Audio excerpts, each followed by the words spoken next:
और इंटर में chapter number 5 है। ठीक है दोनों सेम टाइप की। पार्शियल फ्रैक्शन, पार्शियल किस चीज़ को कहते हैं? पार्शियल, पहले एक छोटी सी बात और भी सुन लें। जो मैट्रिक है ना 10th क्लास, 10th में इसके आने हैं 2 सवाल। इस चैप्टर के 2 शॉर्ट क्वेश्चन आने हैं। एक शॉर्ट क्वेश्चन होना है बेटा डेफिनेशन, और एक शॉर्ट क्वेश्चन होना है इसका शॉर्ट क्वेश्चन। इंटर में इसका 1 सवाल आना है या मैक्सिमम 2 सवाल आने हैं इसके। एक मस्ट है, ठीक है। डेफिनेशन आती है, सवाल बहुत कम पेश है। इंटर में इसका सवाल स्प्लिट होकर भी आ जाता है, मतलब सवाल ब्रेक हुआ भी आ जाता है कि इसको सिर्फ सॉल्व करना है आपने और कुछ नहीं करना। पार्शियल का मतलब होता है डीकम्पोजिशन, डीकम्पोज करना, decomposition of a fraction. Decomposition का मतलब होता है डीकम्पोज करना, तोड़ना।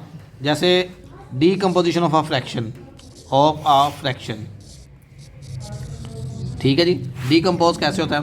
जैसे आपके पास 7/9 है, लाइक डैट। आप लिख देते हो 5/9 और 2/9, 2/9, 5/9। ये मज़ीद स्प्लिट नहीं हो सकता, ठीक है। इसको हमने स्प्लिट कर दिया है दो, एक फ्रैक्शन को डीकम्पोज कर दिया 2 के अंदर। 2 के अंदर हो जाए, 3 के अंदर हो जाए, 4 के अंदर हो जाए, ये अलग अलग फिनोमेना है। तो अगर डेफिनेशन आ जाए पार्शियल फ्रैक्शन की, आप सिंपल क्या लिखोगे? Decomposition of a fraction is called partial fraction. Clear होगी बात? 4 और 3 भी लिख।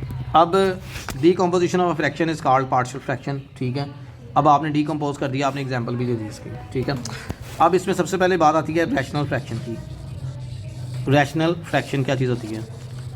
रैशनल नंबर आपने पढ़ा होगा, बचपन से पढ़ते आ रहे हैं। रैशनल नंबर ऐसे नंबर जो p/q की फॉर्म में लिखे जा सकते हैं। ऐसी फ्रैक्शन जो p/q की फॉर्म में होती है वो हमारे पास क्या कहलाती है? Rational fraction. अच्छा, ये और qx नीचे वाली रकम कभी भी 0 के इक्वल नहीं होनी चाहिए। इसमें एक और मैट्रिक में बड़ा कॉमन क्वेश्चन आता है, वो क्या है? वो कहता है डिफाइन फ्रैक्शन। फ्रैक्शन क्या चीज़ है? इवन ये क्लास 4 का क्वेश्चन है, बहुत लोअर लेवल का क्वेश्चन है। Anything written right in the form, anything right in the form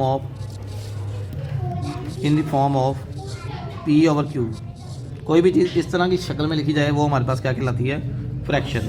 आपको याद होगा चैप्टर नंबर 5 है 10th क्लास का, और चैप्टर नंबर 7 भी 10th क्लास का है। फर्स्ट ईयर का चैप्टर नंबर 9 है, उसमें आपने एक बात पढ़ी होगी ऑर्डर पेयर की। 9th क्लास में चैप्टर 8 है ऑर्डर्ड पेयर। ऑर्डर्ड पेयर के अंदर अगर आपने इसकी डेफिनेशन आपके माइंड में हो तो वो क्या थी? Anything written in the form of x, y।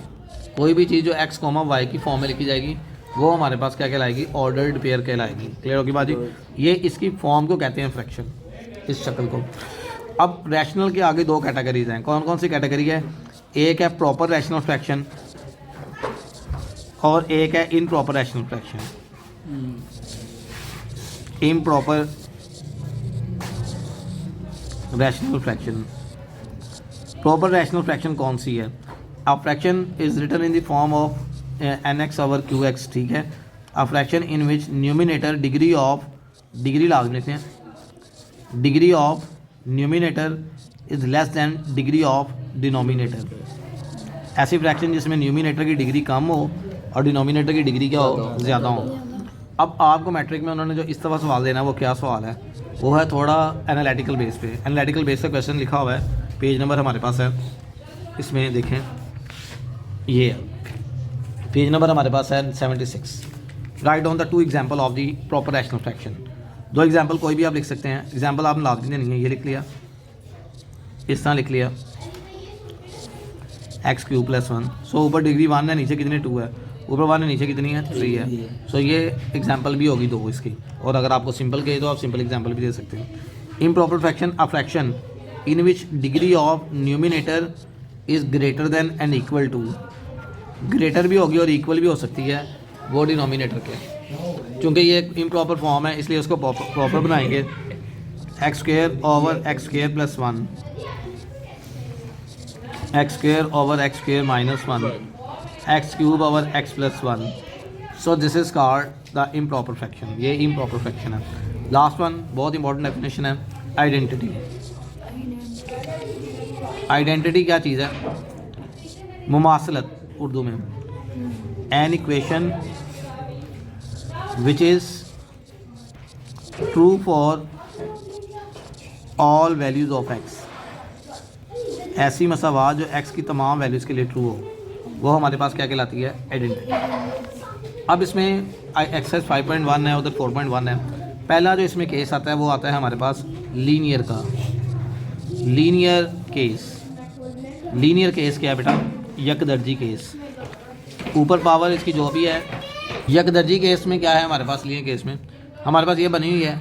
हम पहली रकम को लेट कर लेंगे x+1, ये आ गया x+2। फर्स्ट को लेट कर लेंगे a और सेकंड को लेट कर लेंगे b। This is called equation number 1। फिर आगे इसको सॉल्व करेंगे, मल्टीप्लाई कर देंगे इस पूरी रकम से सबको। जब आप इसको मल्टीप्लाई करेंगे तो ये तो रकम ख़त्म हो जाएगी ना। ये लिखी होगी हमारे पास। जी, ये आप खुद बना रहे हैं रकम, ये क्वेश्चन आएगा। जब आप इससे मल्टीप्लाई करेंगे तो ये तो ख़त्म हो गया। इस साइड से देखें, जब आप इससे मल्टीप्लाई करेंगे, मैं आपको करके बताता हूँ थोड़ा सा। जब आप इससे करेंगे तो क्या फ़र्क पड़ेगा? वैसे ही करते नहीं हैं हम लोग, ये हम डायरेक्ट ही कर देते हैं। एक्चुअली ये वाली टर्म जो है ना वो एलसीएम होती है। अब जब आपने लेफ्ट साइड से मल्टीप्लाई करेंगे तो ये सारी कट आउट हो जाएगी। राइट साइड देखेंगे बेटा, जब आप मल्टीप्लाई करेंगे x+1 से गया, x+2 से गया, आपके पास क्या रह जाएगा? x इंटू x+2 और a into x+2 b into x+1। This is called equation number 2।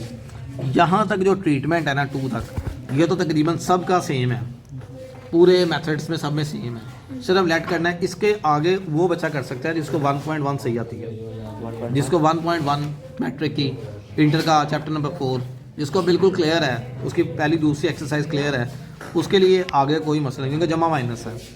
Method यहाँ तक है। अब एक सवाल मैं करवाता हूँ जल्दी में। देखिए सवाल, क्वेश्चन नंबर 3 है मैट्रिक का, और इंटर में क्वेश्चन नंबर है इसमें, सवाल नंबर है इसमें जी इंटर में पहला यही है। सिर्फ दोनों में फ़र्क छोटा सा ही है। क्वेश्चन नंबर 3 करवाते हैं चलें, ताकि बच्चे सारे देख लेंगे। x²-1।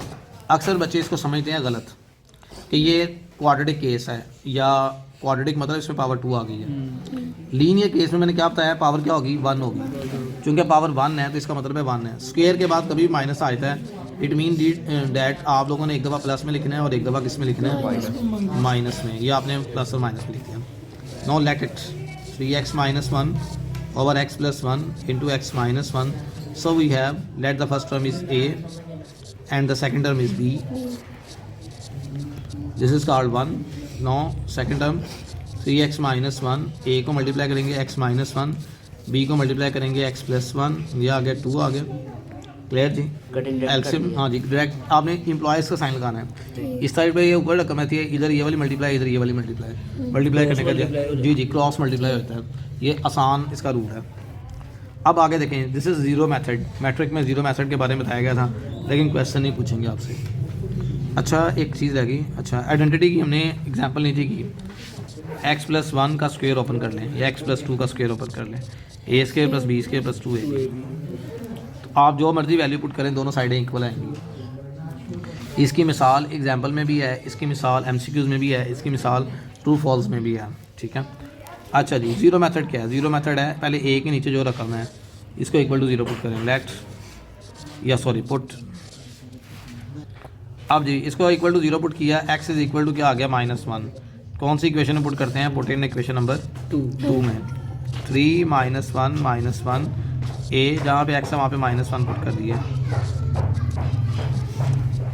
-1 + 1 क्या हो गया? 0। ये रकम तो हमारे पास हो गई 0। बाकी क्या बच गया? -2a। यहाँ पे क्या बच गया? -3 - 1 -4 -2a। -2 मल्टीप्लाई हो रहा है बेटा, इधर आ क्या हो जाएगा? डिवाइड हो जाएगा। सो a इज इक्वल टू 2 आ गया। यहाँ तो कोई प्रॉब्लम तो नहीं है। अब आगे हम करते हैं, आगे चलते हैं। अब b के नीचे क्या रकम है? x-1 पुट करते हैं। x-1 को equal to 0। x is equal to क्या आ गया? 1 इन इक्वेशन नंबर 2। ठीक है। 3 1 आ गया, -1 a 1 -1 b 1 + 1, ये a वाली रकम क्या हो जाएगी? 0 1 - 1 0 साइड 0। ये क्या आ गया? 2b।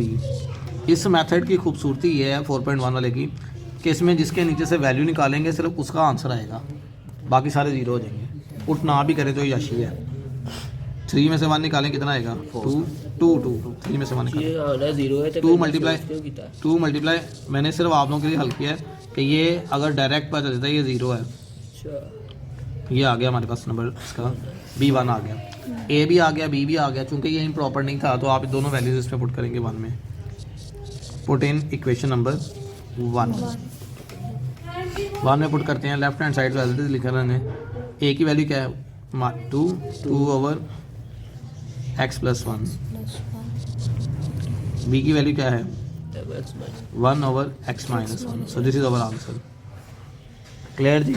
कोई इतना मुश्किल काम नहीं है, सिर्फ आपने आज जो करना है आपने एक डेफिनेशन याद करनी है और एक ये क्वेश्चन है, और या इसके अलावा कोई थोड़ा बहुत सवाल देख अच्छा लीजिएगा। ये याद में भी बस